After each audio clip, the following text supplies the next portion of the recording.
How to do manual network selection on Realme device. Hi everyone, this is Kate and welcome back to another video, and in today's video we will learn how we can do manual network selection on Realme device. So without further delay, let's get started. First of all, open up settings in your mobile device.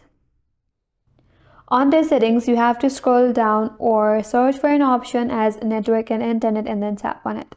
Under network and internet, tap on your mobile network. After that, select the SIM that you want to configure, that may be your SIM 1 or your SIM 2. Now here, scroll down a bit and at the bottom on the network section, there is an option for automatically select network, which is turned on now. So you have to toggle it off and then switch for auto select network.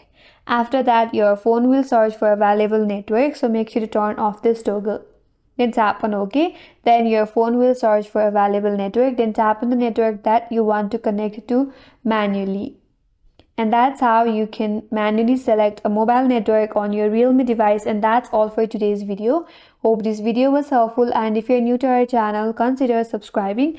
Thanks for watching and stay tuned for more videos.